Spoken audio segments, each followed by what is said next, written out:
Olá, o ponto de vista de hoje vai falar sobre alienação parental e eu recebo aqui no estúdio o Dr. José Martins Filho. Ele é presidente da Academia Brasileira de Pediatria e professor titular da Unicamp na área de pediatria. Bem-vindo, José Martins. Bom dia, muito obrigado. José Martins, o senhor tem um extenso trabalho, 8 livros na área de pediatria e o senhor trata muito bem também da questão da alienação parental. O que é a alienação parental?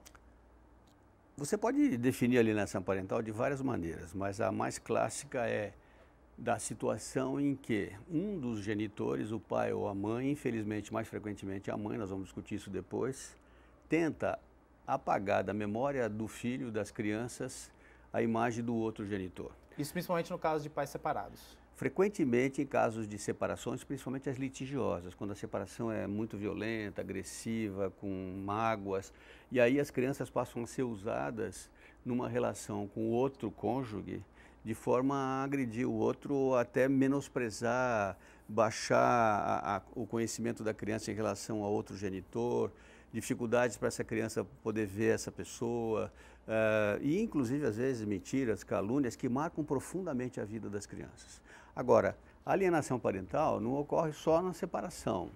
Às vezes casais que têm filhos pequenos, mas que estão muito mal na relação, brigando muito, eles fazem alienação dentro do casamento. É aquela mãe que diz para o filho, teu pai é um vagabundo, ele bebe, ele não presta, ele não traz comida aqui em casa. Isso fala para a criança quando o pai não está perto. Ou vice-versa. O pai que diz, sua mãe faz isso, faz aquilo, ela sai, ela não cuida de você e tal. No fundo, você está mostrando para uma criança em pleno desenvolvimento, particularmente antes dos 5 anos, isso é muito grave, uma visão muito ruim daquela outra pessoa que ele ama também. Mas, doutor, o que leva a pessoa a ser um alienador? É justamente a briga, é o mal-estar entre o casal? Bom, existem várias causas, né? A mais frequente é uma mágoa, é uma revolta, é um ódio, uma raiva por alguma coisa que acontece ou aconteceu em relação àquele casamento, àquela união, àquele grupo, aquelas duas pessoas que vivem juntas e tiveram filhos. Mas evidentemente que ela piora essa atitude quando uma das pessoas tem problemas emocionais, tem problemas de violência, tem problemas nervosos, neuróticos e até psicóticos, com doenças mentais graves, às vezes crueldade, às vezes sensação de vingança, às vezes uma visão inadequada das relações humanas e a não compreensão da importância dos primeiros anos de vida de uma criança, né? Não dá para falar de alienação parental sem mostrar o que significa os chamados primeiros 1000 dias e a idade da criança até mais ou menos 4, 5 anos de idade, no máximo 6, quando se forma realmente a personalidade. Quando uma criança vive um ambiente hostil, de violência, de agressão, em que uma das figuras paterna ou materna é achincalhada, modificada, essa criança cresce com um problema sério de desenvolvimento. E isso às vezes se repercute para o resto da vida. E a gente pode falar que ocorre alienação parental também quando o casal afasta os netos dos avós, por exemplo? Também, existe alienação parental também das crianças em relação aos avós. Na verdade, a lei hoje é muito clara. Ela fala que tanto o pai, quanto a mãe, quanto os avós paternos e maternos têm importância fundamental no desenvolvimento das características psicológicas e mesmo físicas das crianças. E uma criança não pode ser privada do relacionamento com o pai, com a mãe e com os avós. A lei é muito clara nesse sentido, né? As leis são cada vez mais objetivas e eu tenho lutado muito, conversado muito com juristas, com desembargadores, promotores, juízos, mostrando a eles a importância de, numa separação ou então numa mediação de uma relação familiar complexa, na vara de família, a gente não pense só na questão prática econômica, sabe aquela coisa, separou, então você paga a tua coisa, a pensão é tanto, acabou. Não. Você, quando isso acontece, você tem que pensar muito no desenvolvimento emocional das crianças que estão naquele grupo lá. As crianças não querem a separação, por mais que a situação esteja difícil, eles sempre têm a esperança de que as coisas se resolvam. Você fala com crianças cujos pais se separaram há anos e você pergunta, eu gostaria que meu pai e minha mãe voltassem. Dificilmente eles aceitam essa situação. Isso marca o resto da vida, não é? Com problemas importantes de desenvolvimento. Doutor, eu só vou retomar essa parte da questão dos avós, por exemplo, que a gente falou. O casal ele não é separado, ele é junto, mas ele afasta os netos dos avós. O que leva a esse afastamento? Geralmente é uma falta de relacionamento e de compreensão das relações de algum dos membros de algum dos cônjuges, seja pai ou mãe, em relação ao papel dos avós do outro lado. É muito frequente isso. Então a famosa briga da nora com a sogra, do genro com a sogra, com o sogro, as brigas de família acabam se traduzindo e como castigo as pessoas usam as crianças mais uma vez. Na verdade, o que caracteriza a alienação, inclusive em relação aos avós, é a utilização da criança para resolver um problema que não é dela. O problema é dos adultos e eles estão usando as crianças para agredir a outra parte, né? Seria uma forma de conseguir ofender a outra parte. Magoar, machucar, a tristeza que isso causa nas pessoas, num pai que não consegue ver o filho, numa mãe que está sendo caluniada, nos avós que querem ver os filhos. Eu sou pediatra há 45 anos e eu vejo muito famílias, todos os dias estou vendo. E para os avós, a relação com os netos é fundamental e para as crianças a relação com os avós é fundamental. Eu brinco dizendo que avô e avó são pais e mães com açúcar. Quer dizer, eles às vezes são mais condescendentes, às vezes eles não são tão firmes, mas eles ajudam a criança a receber carinho e atenção sem cobrança, né? Isso é fundamental no desenvolvimento da personalidade. E outra coisa muito importante também é que a família é uma coisa muito mais ampla, não é só pai e mãe. Embora hoje tenha mudado muito as relações familiares, as famílias são mais segregadas, isoladas, às vezes é pai, mãe, filhos, mãe sai de manhã às 7 para trabalhar, né? Volta às 7 da noite, pai também, a criança fica terceirizada, fica com outra pessoa e ainda depois tem tensão, os pais se separam, aí começa aquela história muito triste que eu vi várias vezes de crianças que querem ver o pai ou querem ver a mãe, mas é mais frequente ver o pai. Por quê? Porque nas separações, os juízes, e até dá para entender isso, tem uma tendência maior a dar a guarda para a mãe. E deixar o fim de semana para o pai. E às vezes a cada 15 dias, às vezes cada mês, e aí a mãe não quer, e aí aparecem calúnias, né? E a criança quer ver o pai, aí as mentiras aparecem, seu pai não liga para você, ele nem quer saber, ele não ajuda em nada, mesmo que ele ajuda. Felizmente, há casos em que isso não ocorre, em pessoas mais maduras, mais conscientes, que sabem da importância do desenvolvimento emocional da criança. Mas quando isso ocorre, você está trazendo, num momento de formação da personalidade, uma situação grave. Justamente seria essa a minha pergunta. Quais os danos para a criança que sofre a alienação? Depende muito da situação, depende muito da capacidade que a criança tem de vencer os problemas, uma coisa chamada resiliência, né, que as pessoas conseguem resistir aos sofrimentos. Mas a criança ela consegue nascer com essa resiliência? Não, não é que ela consegue nascer, existem certas pessoas que resistem um pouco mais. Esse termo resiliência veio da física, né? O que é a resiliência em física? Quando você dá um soco numa parede de borracha e você tira a mão, ela volta para o lugar. A mesma coisa em emocional, se você sofre um problema, você pode realmente ter um problema grave para o resto da sua vida, ou você se adapta, salta adiante, perder uma pessoa querida, você resolve, você vai trabalhando. Isso é resiliência, uns mais, outros menos. Isso depende da formação, das características das pessoas. Mas, infelizmente, tanto o pai, quanto a mãe, quanto os avós têm papel fundamental no desenvolvimento da personalidade. A mãe, por exemplo, ela é fundamental numa coisa chamada vínculo, que é a relação mãe-filho, que é fundamental nos primeiros meses e no primeiro ano e segundo ano de vida, pelo menos, né? A criança que nasce e é posta em creche precocemente, ela sofre, ela rompe esse vínculo, né? Até eu falo, às vezes, nas minhas conferências e falo para os políticos, puxa, a gente fala tanto em fazer creche em tempo integral, mas esquece de falar em melhoria da licença maternidade. Porque o melhor lugar para uma criança pequena de menos de 1 ano de idade é com a mãe, não é na creche. A creche resolve um problema das pessoas que precisam trabalhar, eu entendo. Mas ela, e nos países desenvolvidos, não é a solução. A solução é a mãe garante o seu emprego, fica lá, cuida do seu filho, o melhor lugar para a criança é com essa mãe tem o trabalho garantido, pode voltar ao trabalho depois, e sai até mais barato para a sociedade, porque a ausência no trabalho é menor, as crianças têm menos doenças, as crianças se desenvolvem mais, a imunidade de uma criança no primeiro ano de vida é uma imunidade baixa, quando ela vai para a creche, ela começa a ter infecção, tudo. E quando ela tem alienação parental, e quando ela sofre emocionalmente, essa imunidade sofre mais ainda. Às vezes, as consequências na infância, como você perguntou, são principalmente baixa de resistência, aumento das infecções respiratórias, problemas infecciosos. Isso tudo resultado do emocional afetado? Parte do emocional, parte da própria situação da criança sair de casa e ir para uma creche, por exemplo, onde ela fica com 30, 40 crianças, que sempre tem alguém com um vírus, uma bactéria. Nas creches, as melhores que existem, tem uma pessoa para cuidar de 4, 5 crianças. O vínculo com a mãe é rompido, sobretudo se a mãe precisa trabalhar para garantir o sustento e ajudar a família. Ela tem que sair 7 horas da manhã em casa, às vezes volta só às 6 da tarde. Não vê a criança para almoçar, não vê a criança para dar comida, desmama precocemente, porque aos 4, 5 meses ela tem que sair do trabalho. A gente luta tanto pelo aleitamento materno, dizendo que é fundamental para o desenvolvimento cerebral, mas não dá para a mãe o direito de amamentar. A gente fala, amamenta exclusivamente ao peito até 6 meses, amamenta até 2 anos dando comida, mas a sociedade ainda vê a questão da licença maternidade de uma forma equivocada. Só para você ter ideia, alguns países que eu trabalhei, que eu vi, países nórdicos, por exemplo, a licença maternidade é de 2 anos. E se a mãe, no cabo de 2 anos, ou com 1 ano, ela quer voltar ao trabalho e já desmamou, o pai pode ficar com a criança e ele tem licença nesse período. O papel do pai é fundamental. A gente fala tanto da mãe, que é fundamental no vínculo, e esquece de mostrar os trabalhos científicos que falam da importância do pai na vida de uma criança. É muito interessante.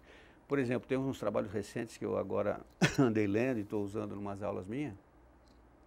Trabalhos do Canadá, da Universidade de Colômbia, mostram coisas curiosas. Por exemplo, quando você indaga das crianças com quem eles gostam de brincar, se é com o pai ou com a mãe, eles preferem brincar com o pai. Por quê? Porque dizem que o pai é mais ativo, mais integra na brincadeira, faz mais fantasia, é mais durão, e a mãe é mais cuidadora. Então, mas a criança dela não acaba vendo a mãe como aquela que acaba mandando, ordenando, e o pai como a... Mas é diferente. Ela pode ter essa visão. Mas, por exemplo, uma coisa incrível, um trabalho recente agora canadense. Meninas que cresceram com o pai presente na família, elas acabam tendo puberdade até mais tardia. E elas têm menos problemas de vínculos e de comportamento de risco sexual. Não é meu trabalho, eu estou citando um trabalho canadense. O desenvolvimento dela porque a presença paterna dá toda uma visão de segurança. O amadurecimento é mais lento. Uma visão de segurança para a criança e tal. Na verdade, nós na sociedade moderna, por causa das pressões sociais, da questão econômica, da necessidade da sobrevivência, de todo mundo ter que trabalhar e correr atrás dos prejuízos, a gente esqueceu da criança, né? A gente faz soluções pensando nos adultos. A creche é típica. Há uma creche para 4 meses de idade. É para resolver o problema da mãe e do pai, coitados. Eles precisam trabalhar, mas da criança não. Melhor para a criança era ficar em casa com a mãe. Então a gente resolveu o problema social, econômico da produtividade. Como, por exemplo, no caso da separação, que o juiz determina que a mãe fica com a criança durante a semana e o pai geralmente fica no fim de semana. Embora às vezes acontece o contrário. Tem crianças que o pai, ele pede, a mãe concede, porque ela não queria cuidar dos filhos, não estava afim. É raro, mas isso acontece e pode ficar com o pai. Eu vejo de tudo na minha vida profissional. Eu estou aí há quase 50 anos vendo casais de crianças e vejo de tudo, né? Desde pais que cuidam da criança e a mãe realmente não queria o filho e tal, e vice-versa. Agora, como você fala, é muito mais frequente a mãe ficar com os filhos, até por causa do vínculo, até por causa da amamentação, até por causa do cuidado do bebê, até por causa da gestação.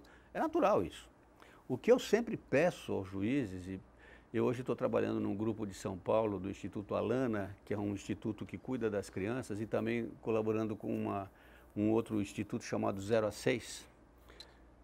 Eu estou convencido, Marco, que a violência urbana, essa coisa incrível que nós estamos vivendo hoje, tanta crueldade, de maldade, tem muito a ver com o que aconteceu nos últimos 40, 50 anos na sociedade e na família.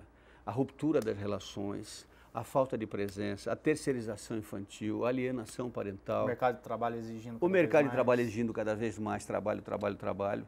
A coitada das mulheres ficam divididas porque elas querem cuidar do filho, querem amamentar, mas elas precisam ganhar dinheiro, elas precisam trabalhar e a sociedade não dá uma solução para elas. Isso está levando as crianças... Olha, alguns trabalhos, algumas coisas que a gente andou vendo, você pega grandes criminosos, essas pessoas cruéis, violentas, você vai na infância deles e você percebe que eles nunca tiveram mãe, nunca tiveram pai, nunca chamaram ninguém de mãe. São pessoas que não foram amadas, eles não podem amar, eles passam a ser pessoas muito complexas. Claro que a situação econômica, claro que a miséria, claro que a marginalização social tem a ver, mas tem muita gente pobre, humilde, que passou necessidade e que é ótima pessoa, porque teve mãe, porque teve pai, porque teve família, e vice-versa. Tem muita gente rica e que faz barbaridade. Você vai olhar a família dessas pessoas, o vínculo não foi muito forte, a relação dessas crianças com a família não foi tão grande assim. Doutor Zé Martins, a gente precisa encerrar, chamar o intervalo, a gente volta falando das consequências no desenvolvimento da criança da alienação parental, que é o tema de hoje aqui no Ponto de Vista.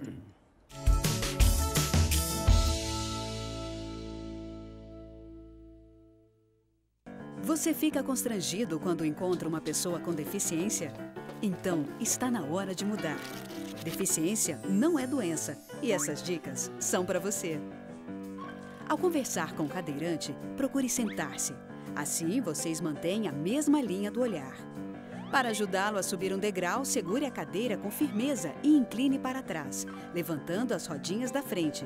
Para descer, faça a manobra de marcha ré, sempre apoiando para evitar solavancos.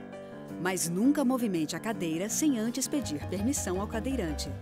E em nenhuma hipótese, nem por um segundo, estacione na vaga reservada a pessoas com deficiência ou ao lado de guias rebaixadas.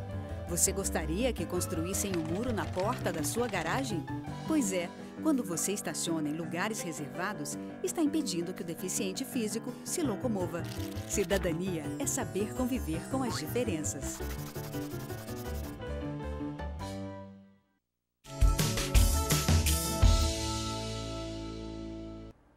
Estamos de volta com o Ponto de Vista, conversando com o pediatra, Dr. José Martins Filho, sobre a alienação parental. Doutor, a gente chegou a falar sobre as consequências, principalmente para a saúde da criança que sofre alienação parental. Mas no desenvolvimento dela, quando ela já começa a ficar mais velha, perto da adolescência, na pré-adolescência e adolescência, quais as consequências dessa alienação? Bem, existem vários trabalhos internacionais feitos em muitos países que mostram grupos de pessoas seguidas durante muitos anos. Particularmente os ingleses, eles são especialistas em ver crianças e depois seguir até 30, 40 anos de idade. Os trabalhos mostram que quando você analisa essa situação da infância e das dificuldades iniciais da vida, essas crianças têm muito mais dificuldades para viver em sociedade. São mais agressivas, são mais agitadas, têm mais violência, têm mais dificuldades escolares, dificuldades no trabalho, pessoas que têm dificuldade de relacionamento. Eu costumo dizer que a criança terceirizada ou alienada, infelizmente, na maior parte das vezes, é fruto de pais e mães que também já foram alienados e terceirizados no passado. Ou seja, é uma sequência, a pessoa acaba sendo um espelho do que aconteceu no passado. Ela reproduz aquilo que ela sofreu. Não posso dizer isso em todos os casos, mas é uma coisa frequente. Por isso que para mudar isso e para a gente orientar a sociedade, para a gente falar dessas coisas, é preciso uma percepção, que a gente chama em psicologia de insight. A pessoa tem que entender o que está acontecendo. Que é preciso interromper essa sequência de eventos que vão se reproduzindo, né? As pessoas não são o que são à toa, né? Eu, por exemplo, eu tive a honra de ler alguns livros e conheci algumas coisas do Saramago, o nosso prêmio Nobel da literatura em português, na língua portuguesa. Ele falava algumas coisas curiosíssimas. Ele dizia assim: o homem que eu sou é por causa da criança que eu fui. A menina que você é por causa a mulher que você é por causa da menina que você foi. É incrível. Você reproduz um pouco o resto da sua vida, as suas experiências iniciais, né? Mesmo dentro desses 1000 dias que o senhor falou, que desses 1000 dias o senhor trata muito da parte principalmente da saúde, mas também não, mas da parte neurológica e desenvolvimento cerebral. Os 1000 dias são, hoje nós estamos falando muito dos 1000 dias em pediatria, eu escrevi muito sobre isso, que são os 9 meses intraútero, os 360 dias de gestação. Já contando eles. E depois os 2 anos, multiplica 365 por 2, dá 700 e pouco, somado dá 1000 dias. Então 1000 dias é a gestação, mas os 2 primeiros anos. Por que esse período é importante? Por vários motivos, mas fundamentalmente porque o feto aprende intraútero, ele aprende coisas, o seu cérebro registra coisas que a mãe passou. Eu posso te contar experiências sensações interessantíssimas sobre o aprendizado fetal. Por exemplo, uma mãe que come bem e variado na gestação, ela tem tendência a ensinar esse filho já intraútero, por causa dos alimentos passarem por líquido amniótico, a criança deglutir, a fixar no seu cérebro gosto por alguns alimentos especiais. Então, quando uma mãe fala: meu filho não come fruta, não come verdura, tá? A senhora comia na gestação, a senhora comia enquanto amamentava, quer dizer, você está passando. Tem uns trabalhos interessantíssimos feitos em Dijon, na França, mães que tomam suco de cenoura na gravidez e outras mães que tomam suco de laranja. Quando os bebês nascem, os filhos da que tomavam suco de cenoura só gostam de cenoura, os outros preferem laranja. Vocês aprendem. Um trabalho também incrível que aconteceu foi com as Torres Gêmeas em 2001, dos Estados Unidos. Muitas mulheres grávidas estavam na torre e que sofreram, sobreviveram, mas tiveram um grande sofrimento emocional, elas desenvolveram depois atitudes de estresse pós-traumático. Medo, né? Medo de altura, medo de lugar trancado, medo, pânico, né? E isso explicado pelo que elas passaram, né? Serem bombardeadas, a torre cair, elas trancadas naquele calor, algumas sobreviveram. Pois bem, o que é inacreditável é que os bebês que nasceram dessas mulheres depois apresentaram um estresse pós-traumático também. Aí retomando essa parte que a gente estava falando da alienação, a gente pode dizer que já começa a acontecer a alienação parental com o feto ainda? Pode se acontecer. A mãe nega, se o pai nega? Pode acontecer. Se você tem uma gestação muito traumática e se você sofre violência, agressão, sofrimento, se você tem um filho indesejado, se é uma gravidez não planejada, tudo isso tem a ver. Tudo isso pode marcar realmente essa criança. Agora, o que é muito importante é que, falando dos 1000 dias, quando a criança nasce, ela não acabou a gestação. Hoje existe um período chamado de esterogestação, que é os primeiros meses depois do nascimento, quando a criança tem que ficar perto da mãe, ela quer ficar quietinha, ela quer ir para o colo, ela quer mamar. O cérebro dela nasce um pouco menor exatamente por facilitar o trânsito no trabalho de parto, mas nos 2 primeiros anos esse cérebro se divide inacreditavelmente. Essa criança nasce com bilhões de neurônios, mas com trilhões de sinapses. No final do primeiro e segundo ano ela está com 4 trilhões de sinapses. A divisão de neurônios cerebrais é imensa. Por quê? Porque esse é um período de aprendizado, onde tudo o que acontece. É por isso que crianças que nesse período ouvem música, ouvem outras línguas, têm muito mais facilidade. Porque elas gravam isso, é o que a gente chama em neuropediatria de janelas de oportunidades. Essas crianças ficam muito mais propensas a aprenderem, né? E nesses primeiros 1000 dias, você tem, além da questão imunitária, que a criança só vai ter imunidade boa realmente depois de 2 anos, e, portanto, que ela fique mais perto da mãe. O afeto e o carinho nutre, por exemplo, há trabalhos mostrando que crianças rejeitadas, marginalizadas ou em creches precocemente, onde não tem afeto, carinho, atenção, beijo, abraço, colo, desacelera o crescimento. Ou seja, o afeto, o carinho e a atenção ajudam uma criança a crescer. Isso é um trabalho recente que foi demonstrado isso. Veja só onde nós estamos chegando. Mas então, doutor, a gente pode falar que nesse caso, por exemplo, principalmente dessa fase, dos 1000 dias, dos 2 primeiros anos da criança após o nascimento, pode existir uma alienação parental dos dois, do pai e da mãe, se eles rejeitarem? Pode. Aí é terrível, né? A alienação dupla. Porque quando você tem alienação parental de um lado só e por excesso até de zelo de amor, uma mãe ou um pai querem abraçar essa criança e não deixam ele ver o outro lado e não deixam ele se desenvolver. Veja, eu sempre falo nas palestras que o verbo desenvolver em português é muito interessante. Ele tem um prefixo negativo des. Desenvolver é ir saindo do envolvimento materno, que vai acontecendo bem por volta dos 2 anos. E o pai vai entrando nisso, no começo ajudando, participando, junto com a mãe, mas depois ele passa a ter um papel fundamental, principalmente a partir dos 2, 3 anos de idade, na relação pessoal com o bebê. E outra coisa importante, os primeiros 1000 dias têm todas essas características, mas a importância dos 6 anos, por isso tem o Instituto 0 a 6, é fundamental. Você não tenha dúvida, se você quer mudar a sociedade, a criança é o futuro da humanidade. Para mudar essa sociedade, você tem que cuidar da criança. Não adianta mexer mais com os adultos. Então, você achar que prisão, condenação, não sei o quê, resolve o problema da violência, não, você tira um sujeito da circulação que era cruel, mas você não resolve a crueldade. Ela está lá. Para você trabalhar aí com isso, você tem que trabalhar nessa infância e com as crianças nesse período. Elas têm que se sentir amadas. Olha, não basta amar uma criança, ela precisa saber que é amada. Eu repito essa frase sempre. Uma criança precisa de ser abraçada, beijada, acariciada e pegada no colo. Eu fico impressionado quando eu vejo pessoas com aqueles conceitos antigos, dizer assim, tá chorando, deixa chorar que ele aprende, não pega no colo, põe ele para dormir lá no escuro até ele aprender. Se caiu, aprende a levantar sozinho. Isso é cruel. Essa criança que chora e não é atendida, ela entra em depressão. Ela precisa ser atendida.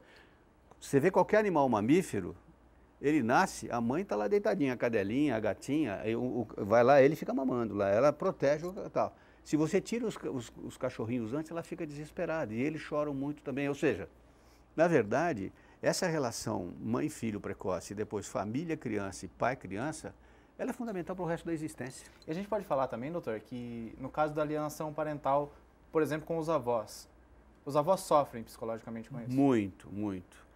Eu digo porque eu sou avô. A gente gosta dos netos, a gente sente falta deles, a gente se projeta nos netos, a gente tem uma visão da relação com as crianças quando a gente é avô, um pouco diferente do pai e da mãe que estão correndo para sustentar a vida, para resolver os problemas. Os avós já viveram uma época muito intensa, eles estão numa fase geralmente em que a vida começa a cobrar um pouco mais de serenidade, a cobrar um pouco mais de contato, né, de ajudar as crianças a serem felizes. E, evidentemente, uma sociedade como a nossa está dificultando essa situação. Tanto é que a lei hoje, né, essa nova lei que foi votada agora, que está para ser implementada, da nova visão da guarda compartilhada, que não se deve confundir com guarda escalonada. Guarda compartilhada não significa que a criança vai ficar só com a mãe ou só com o pai. Não, é que o pai e a mãe têm autoridade sobre a criança e precisam se entender para ajudar. Às vezes não é fácil, quando existe loucura sem no aquela meio. divisão de dias obrigatória. Isso, e discute bem as coisas. E outra coisa, há uma lei que fala que os avós têm o direito a ver os netos. E se eles não veem, o juiz determina uma visita obrigatória aos avós. Isso nos dois casos, tanto de pais separados quanto de pais que não se separaram. Sem dúvida, sem dúvida. Agora, o que acontece quando os pais não se separaram é que às vezes a relação conjugal é tão difícil que pai e mãe não se entendem e se agridem com essas outras famílias, né? E aí você tem muita dificuldade e as pessoas não conseguem parar para pensar e entender o que está acontecendo. Os seres humanos são complexos, as pessoas têm suas neuroses, suas dificuldades de entendimento, seus sofrimentos, né? E aí você vê que nem sempre você consegue, com diálogo, resolver o problema. E no caso dessa separação dos avós com os filhos, do desenvolvimento, você falou do afeto, de tudo mais. Isso também pode se refletir na criança, no filho dessa criança que sofreu a alienação do avô, o filho dela ou o neto dela passar a ser alienado também? Eu não sei te falar, eu não conheço nenhum trabalho sobre isso. O que eu posso dizer para você... Daí já seria uma escala lá na frente, né? A gente não tem ainda evidências disso, mas o que a gente sabe é que há crianças que adoram os avós. Ainda ontem eu estava num lugar aí, almoçando num restaurantezinho lá, junto com a minha esposa, e tinha uma mocinha do lado e estava comendo, falando no interfone e tal, e chorando. Eu fiquei muito preocupado, eu e minha mulher falaram, o que está acontecendo e tal. Meu avô está muito mal, está para morrer. A menina sofrendo muito, quer dizer, ela tinha uma relação afetiva com esse avô grande, né? O problema, Michael, é que a gente sempre vê pai, mãe, avô e avó como uma figura boa. Nem todos eles são bons, né? Nem todas as mães são maravilhosas, nem todos os pais, nem todos os avós. Existem problemas dos relacionamentos familiares que traduzem vida infantil ruim dessas pessoas, né? Quando você vê violência, crueldade, você fica se perguntando por quê, né? Essa pessoa provavelmente tem antecedentes que fizeram crueldade com ela, né? Tanto é assim que a gente sabe que os pedófilos, de uma maneira geral, sofreram ação de pedofilia no passado, muitos deles, né? Eles repetem a coisa. A mesma coisa os agressores, né? A mesma coisa as pessoas rancorosas, etc. e tal. Tem estruturas de personalidade doentias, que precisam ser tratadas. Mas tem também as pessoas que têm um comportamento que é um comportamento que a sociedade não se dá conta da crueldade e da maldade. Tem um livro que eu gosto muito, chama Mentes Perigosas, não sei se você já viu. Já ouvi falar. Que ele fala de pessoas que você, na sociedade, no dia a dia, sem muita intimidade, você acha elas perfeitas, elas são maravilhosas, sedutoras, etc. Quando você começa a ver a vida dela pessoal e a relação dela com as pessoas, você vê que elas têm distúrbios sérios de comportamento e que podem prejudicar pessoas e a si próprias. Por que será que elas são assim? O que aconteceu na vida delas? Será que foram amadas? Eu acho que a melhor maneira de resolver grandes conflitos internacionais era botar as crianças juntos. Você acha que se botasse palestinos e judeus brincando junto, como apareceu num filme até na Copa do Mundo, lembra eles jogando futebol, achei lindo aquilo lá? Não daria tanta guerra. Eu acho que não daria tanta guerra. Eu acho que a gente diminuiria um pouco essa violência. Doutor, uma pergunta que faltou. Por exemplo, existem casos que a criança, os avós ganham a guarda da criança, mesmo tendo ainda um dos genitores. Os juízes podem fazer isso. Esses avós também costumam praticar alienação? A gente não. Pode chamar? Não sei, eu nunca vi isso. O que eu percebo é que quando o juiz é obrigado a fazer isso é porque ele considera que nenhum dos dois cônjuges está com capacidade e competência para cuidar dos filhos bem. Aí seria melhor a separação. Aí, de comum acordo, o juiz, né, eu sou médico, não sou advogado, né, mas eu convivo muito com essas situações, o juiz toma uma decisão em benefício das crianças. Você tem que botar as crianças em primeiro lugar, né? São as crianças são o nosso investimento, né? À medida que a gente envelhece, a gente precisa ter consciência de que a humanidade tem que continuar e a gente tem que melhorar a vida dos seres humanos tratando das crianças, né? Não é à toa que hoje nas campanhas presidenciais você vê as preocupações são muito grandes com educação, com saúde, com criança, e deve ser mesmo, né? De volta já já, doutor. O ponto de vista está falando hoje sobre alienação parental e também do relacionamento familiar com as crianças. Até daqui a pouco.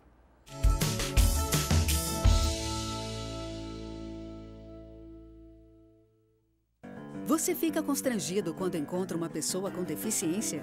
Então, está na hora de mudar. Deficiência não é doença e essas dicas são para você.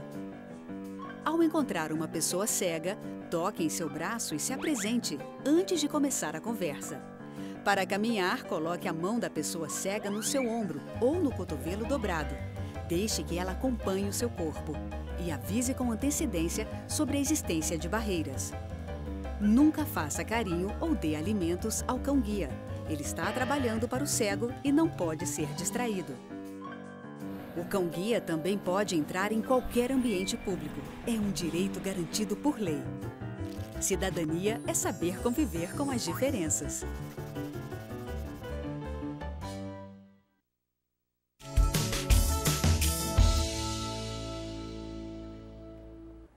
Voltamos com o ponto de vista falando de alienação parental com o Dr. José Martins Filho e também do relacionamento familiar com as crianças.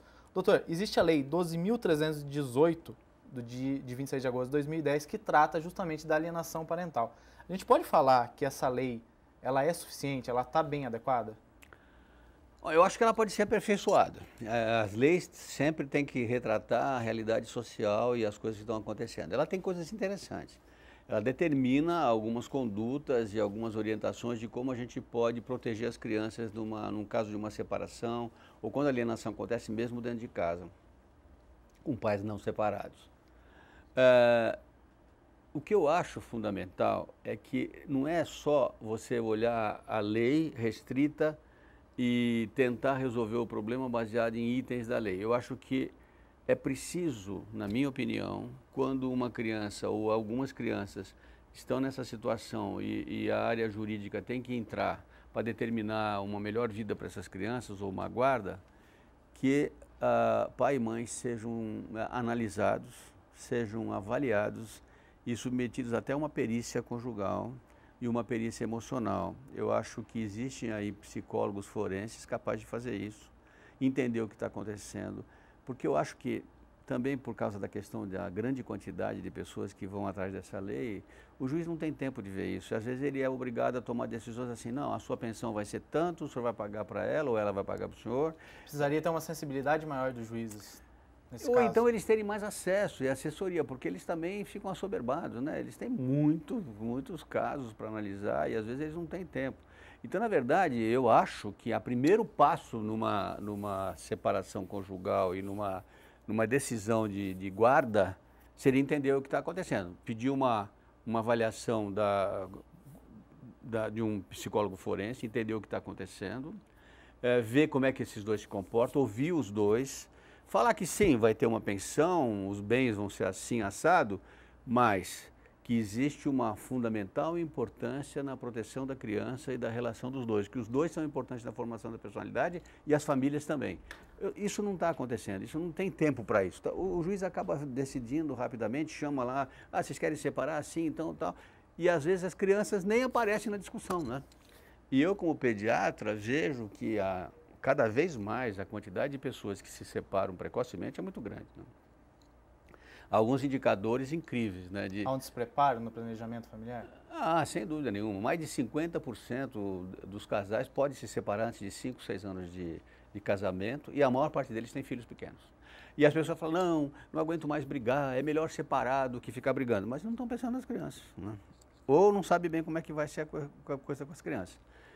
Tudo bem, eu acho que chega uma hora que é insuportável, precisa separar, tá bom. Mas então vamos ver como é que fica você, como é que fica você, como é que ficam os seus filhos. como é que eles vão ser tratados, como é que eles vão viver, eles vão poder falar com o pai, falar com a mãe, eles vão poder ficar um tempo com o pai, um tempo com a mãe, a responsabilidade de quem que é, como é que vão ser discutidas as coisas. Você pode deixar e se separar e você pode ser um ex-marido, mas você não vai ser ex-pai nunca.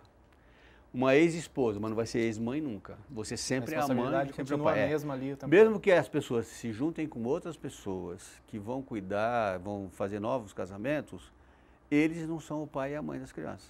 Então, o pai é aquele que está lá porque ele nunca mais vai deixar e a mãe também não. Aí é um outro ponto importante, quando a pessoa ela arruma um outro companheiro. Esse companheiro, qual que é o papel dele? E se a criança decide chamá-lo de pai, tratá-lo como muitas pai? Crianças chamam de pai. Às vezes isso é natural, não tenho nada contra, mas é obrigação dessa mãe ou desse pai dizer, não, ele é seu companheiro, ele é o nosso amigo, ele é meu novo marido e tal, mas o seu pai é fulano de tal. Para não afastar o outro. Porque às vezes as mães fazem isso ou os pais fazem isso e até é uma forma de alienação, né?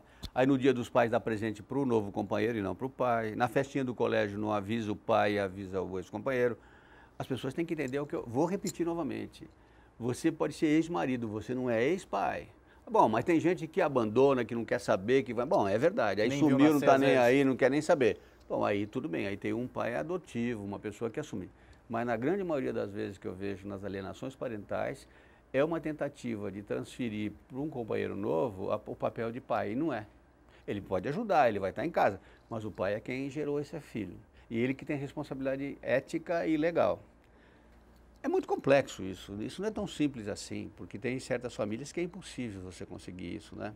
Sobretudo quando você tem vários casamentos, né? Infelizmente, a gente vê o que a gente chama das famílias mosaico, né?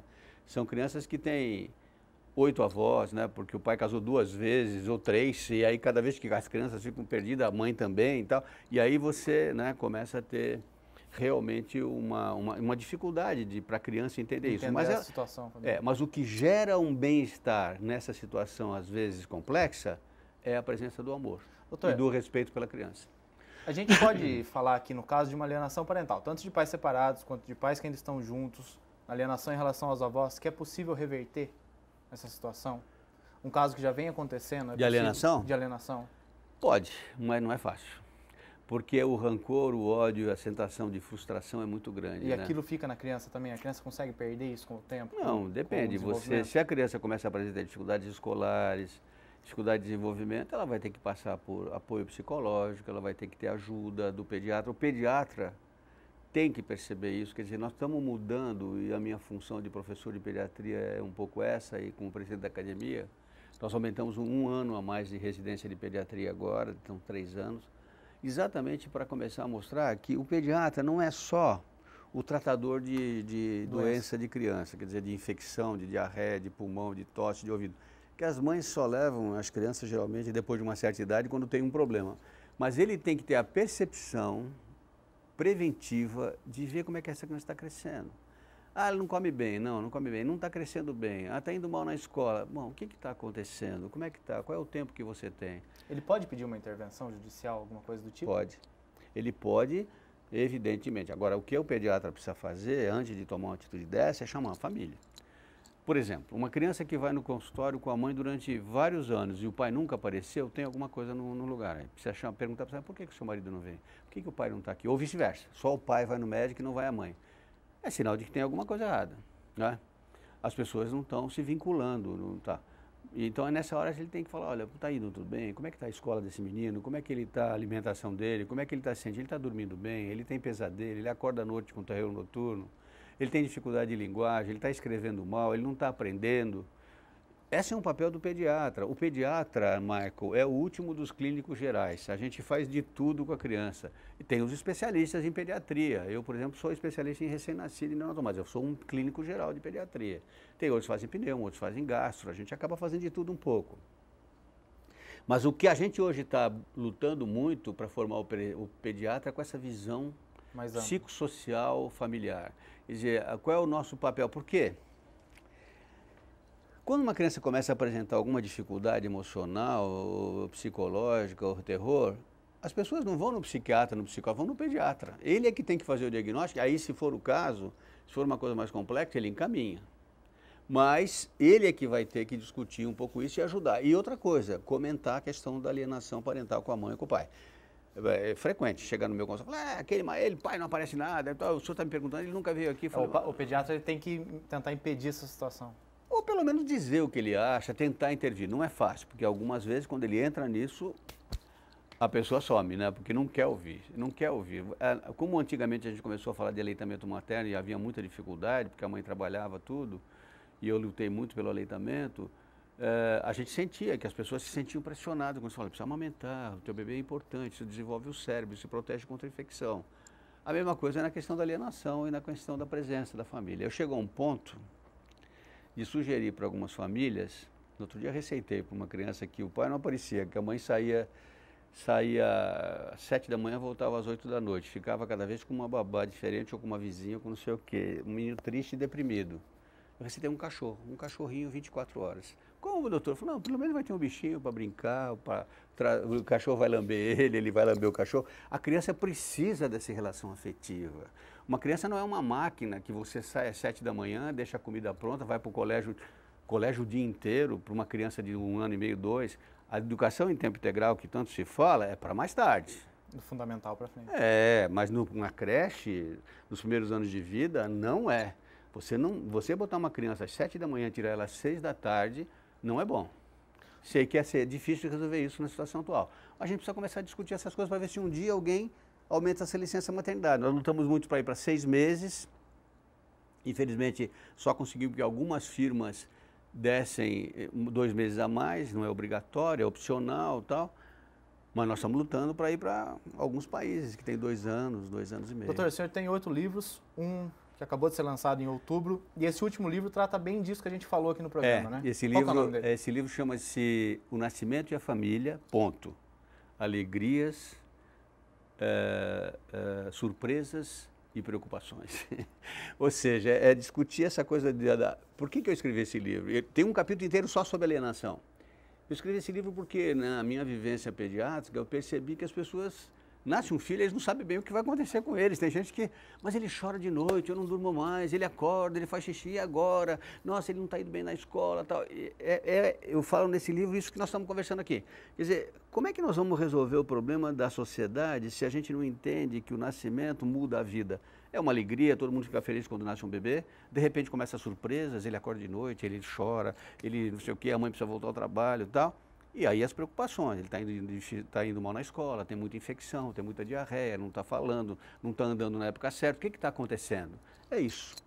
Né? A gente pode falar que a alienação ocorre, desculpa cortar o senhor, que a alienação ocorre por falta de preparo dos pais em ter um filho? Também, eu também alienação acho. Naquele caso dos casais que não se separam? Também eu acho. Eu acho que além da questão da doença, às vezes emocional, do sofrimento das pessoas, tem uma falta de conhecimento, principalmente disso que hoje nós estamos lutando tanto, nos primeiros 1000 dias, no 0 a 6. As pessoas não sabiam, ou não entendiam, ou não sabem o papel da infância, né? O que a gente aprende na infância, o que a gente forma de personalidade, de vida, nos primeiros anos de vida, que marca a vida das pessoas para o resto da existência. Quais os principais? O que a gente aprende? Não, primeira coisa é o vínculo e o afeto. Quem é amado e sabe que é amado tem muito mais chance de ser feliz na vida. Primeiro. Segundo, o segmento dessas crianças com as vacinas, com uma nutrição adequada, com um bom aleitamento materno exclusivo, pelo menos até 6 meses de idade, e se possível até 2 anos, que desenvolve o cérebro melhor, que as pessoas conseguem ter até mais QI, mais desenvolvimento emocional. A presença da família, a partilha das relações sociais com essa família, e a certeza de que você veio para o mundo em que você era esperado e era amado. Dá uma maior segurança também. Muito mais segurança e resolve todos esses problemas, ou diminui ou minora essa situação. Doutor Zé Martins, a gente já está encerrando, o senhor quer deixar algum recado? O meu recado é, primeiro, agradecer você e a TV Câmara por me permitir conversar sobre essas coisas que eu luto tanto. A minha vida, a minha meta hoje como pediatra, já ficando velhinho, é discutir essas coisas com a sociedade. Os meus clientes sabem que eu penso assim, que eu luto muito por essa visão da pediatria integral. Claro que eu trato das doenças, trato das infecções, mas eu também me preocupo muito com isso. Então eu acho que a consciência da maternidade e da paternidade são fundamentais na existência do ser humano. Então tá já. Muito obrigado, doutor. Obrigado a você. Esse foi o Ponto de Vista, conversou com o pediatra, o Dr. José Martins Filho, sobre a alienação parental e a relação da família com a criança. A gente volta num próximo programa com outro assunto aqui no Ponto de Vista.